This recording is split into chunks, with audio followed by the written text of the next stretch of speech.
This video is about what happened in 2016 in Massachusetts.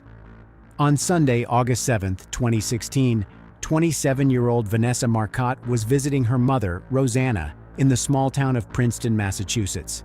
On that sunny and warm day, she decided to go for a run, as she was usually very active, often taking walks outdoors and practicing yoga. In a few hours, she was supposed to take a bus to New York City, where she worked and lived. After going for a run, Vanessa did not return home. Her mother, Rosanna, was very concerned about her daughter's long absence, as this behavior was unusual for Vanessa, so Rosanna went to the police for help. This case attracted a lot of national media attention, as this kind of incident had not happened in the small town of Princeton for the past 30 years. In addition, just a few days before, another runner and fitness blogger, Karina Vetrano, 30 years old, was involved in a similar incident in a New York City neighborhood.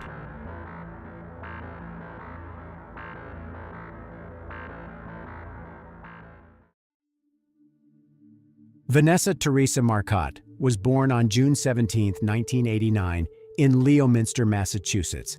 She excelled in school and graduated summa cum laude from Boston University in 2011 with a bachelor's degree in communications. After graduation, she worked at an online marketing software startup in Boston called WordStream. Later, she became an account manager in Google's New York City office. About once every 2 months, Vanessa had the opportunity to visit her mother and aunt who lived in another state, in the small rural town of Princeton, with a population of about 4,000.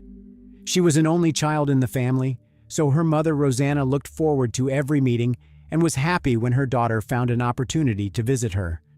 On Sunday, August 7, 2016, at about 1 p.m., Vanessa left her mother's house on Brook Station Road to go for a run and then take the commuter bus back to New York later that day. The area she was going to run in was familiar to her. After several hours passed and Vanessa did not return, her mother contacted the police. Officers immediately began a search and searched the area that Vanessa's route approximately followed first. At 8:20 p.m., a police dog picked up the trail and led the search team to an area of dense vegetation, about 60 yards from the road and less than a mile from Rosanna Marcotte's home. The body of a woman was discovered and quickly identified. The victim turned out to be Vanessa Marcotte. A preliminary examination of the body left detectives in no doubt that Vanessa's death was criminal in nature. Her body was stripped of her clothes and there were some burn marks on her legs, hands, and face. As evident, the place where the body was found is quite secluded. There are no houses, just the road and the woods on either side of it. Vanessa's cell phone and headphones were also missing. Police thoroughly searched the entire surrounding area but could not find any of these items. Investigators believed the perpetrator had deliberately taken them because they might have left traces of his DNA on them. A sneaker with traces of fire was lying on the grass next to the body. Traces of fire were also found in other locations. Detectives concluded that the perpetrator used gasoline to try to destroy traces of his DNA.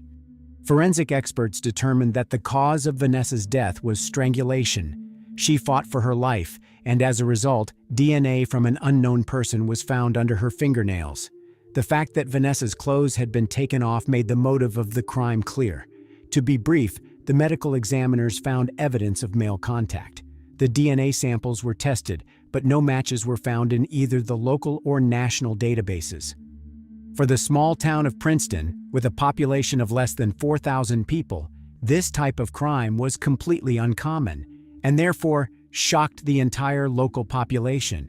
Authorities asked residents of Princeton and all surrounding areas to be vigilant and cautious, and asked anyone who saw anything suspicious to report it to the Massachusetts State Hotline or the Princeton Police Department. Worcester District Attorney Joseph Early Jr. confirmed at a press conference on August 11th that the perpetrator was probably male and had received minor cuts, bruises, and scratches during the struggle with Vanessa before her death. What happened to Vanessa came as a shock not only to her family and Princeton residents, but also to her co-workers. A Google representative said, "Vanessa Marcotte was a much-loved member of the Google team, working in our New York office for the last year and a half and known for her ubiquitous smile, passion for volunteer work, and love of Boston sports.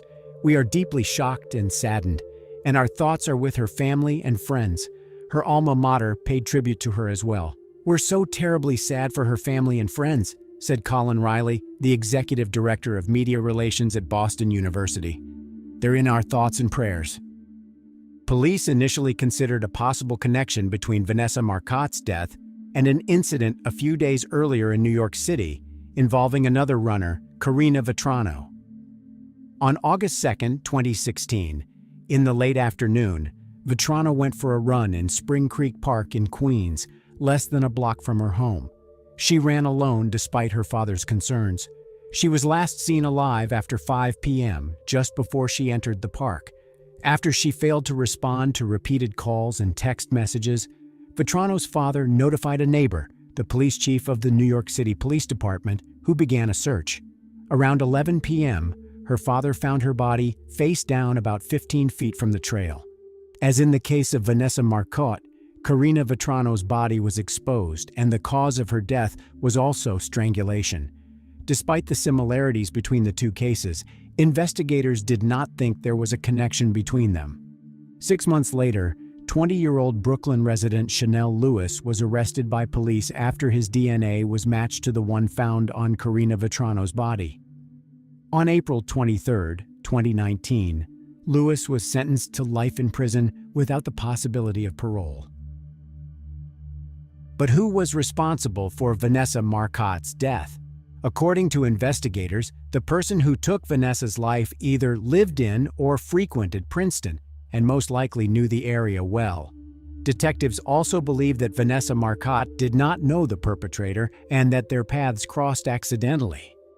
In the meantime, law enforcement once again sought help from the public, for whom separate 24-hour phone lines had been set up.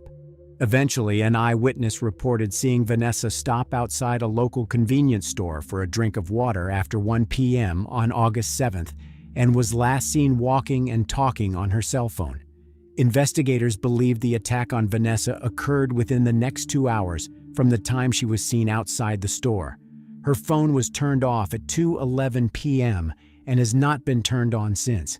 Police officers were receiving and checking many clues, searching the area where the body was found several times as well as the surrounding area, but it was not yielding the desired results. It was not until 3 months later that the police had more information about the case. A new witness said that on August 7th, he had twice seen a dark-colored Ford SUV parked on the curb near where Vanessa's body had been found, with the hood up. Outside, it was the driver, a man between the ages of 25 and 35, and who looked Hispanic. The first time the witness drove by the SUV was about 12:45 p.m.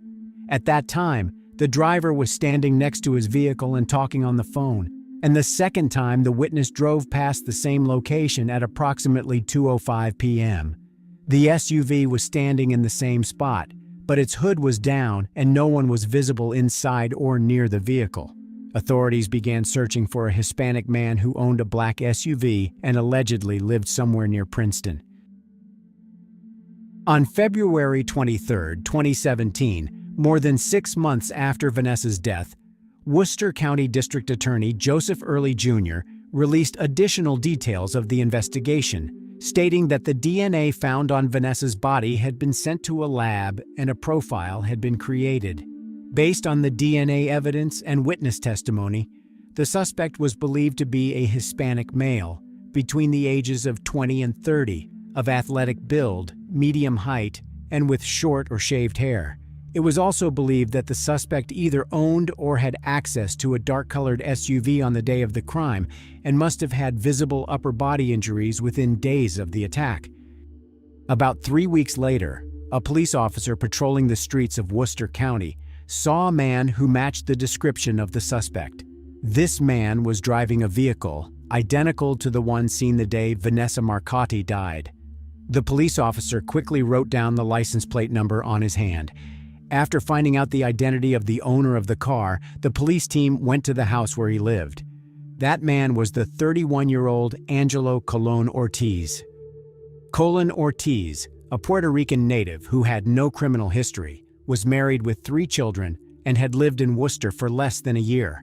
He worked for a third-party contractor of FedEx, made deliveries in, and was familiar with the town of Princeton and surrounding areas.